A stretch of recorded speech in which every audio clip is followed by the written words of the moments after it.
This week, we're talking about how kids can ask for things that they want or need in a helpful way.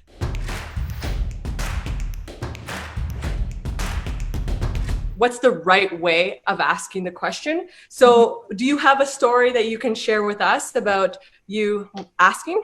Yeah, and I know that this can be scary because a lot of times we don't want to ask for something and then we might be afraid that we might upset somebody or upset our coach. We don't want our coach to kind of think differently of us if we ask a question. But also on the other hand, because I've been not only just an athlete, but I've been a coach as well.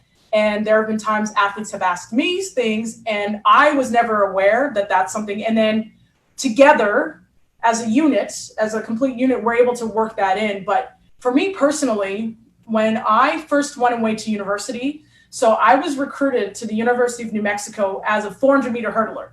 Okay. And I was okay with that. But as training was going well, but I wanted my focus to be the 100-meter hurdles. So we're training, and it just kind of seemed like I was being pushed more into the 400-meter hurdle area. So at the end of our base training, we had a time trial. So that just means that you get on the line, they start a clock, and you go all out as best you can.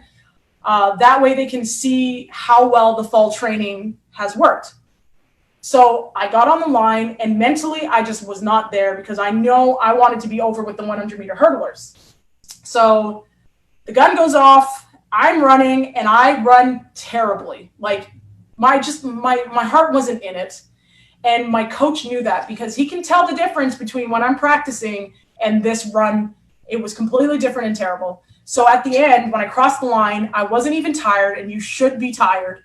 Yeah. And he comes over to me and he's like, "What's wrong with you?" Like, so he was getting after me. "What's wrong with you? You're better than this. Why did you do that? Blah, blah, blah." And I was just so scared. But in that moment, I said, "I want to run the 100-meter hurdles." And he's like, "What?" And I said, "I want to run the 100-meter hurdles." And he's like, "Okay." Like he kind of yelled it at me, "Okay." And I was like, "Okay?" He's like, "Okay." And I'm like, "What does that mean? Does that mean I'm running the 100-meter hurdles?" And the next time I came out to practice, my training plan had changed so that the focus, it wasn't that I wasn't going to do the 400-meter hurdles because it was still a really good event for me, especially to get strong. But the emphasis now changed to the 100-meter hurdles, and the rest is history. So even in that moment, if I didn't have the courage to say I wanted to be a 100-meter hurdler, I might be stuck doing something that my heart wasn't fully in at that time. Now, I shouldn't have probably waited that long to say anything, but I think the lesson that I got from that was that our coaches want to help us. And sometimes what you're thinking might be something that they're already thinking, or it could be like a new little eureka moment for them, something that they've never seen before. Or maybe you want to try something different and you do it for a little bit and it doesn't work out. That's totally fine too. But to know that coaches aren't always just going to say no, but it's okay to ask questions, especially if you can kind of do it in a calm way and at the right time.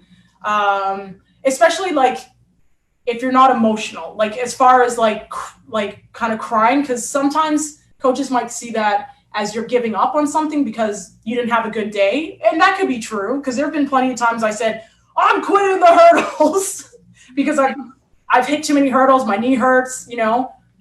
And so sometimes it's better to calm down and have a good conversation when maybe you're not so red hot with whatever it is that's kind of frustrating you. But totally. That's my story, and it worked out.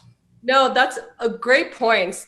Great story, first of all, because if you would have never asked that, where would you be today? It could have changed quite like a lot of your career. Yeah, and to tell you the truth, like maybe I could have been in a really good 400-meter hurdler too, sure. But I think at that time, that's what I wanted to at least try, and he gave me the chance. At the end of the day, we only know ourselves 100%. No one else knows us as much as we know ourselves. Mm-hmm. And if we're not open to our coaches, our teachers, our parents, like you said, they're there to help us, they're not going to know. But also, it doesn't just have to do with sport. If you need help, don't ever be afraid to ask the people that you know are solid role models, the people in your life that you know have a good heart and want to help you. So don't ever be afraid to, and you can always just start. Sometimes the easiest thing is just to say, hey, can I talk to you for a second? The easiest way. And I tell you, I know there's times where you might have something that's heavy on your heart or is hurting you or whatever it might be, but people don't know. Again, we're not mind readers as important people in your life, as coaches and parents and teachers. We can't read your mind. Sometimes we might know something's off, but maybe we don't want to ask because we feel that, and we're waiting for you to come to us. And there have been plenty of times my athletes have come to me with things that have hurt them. Maybe they've been mistreated and they just need some help, or they're in trouble. Right. They don't know where to turn to.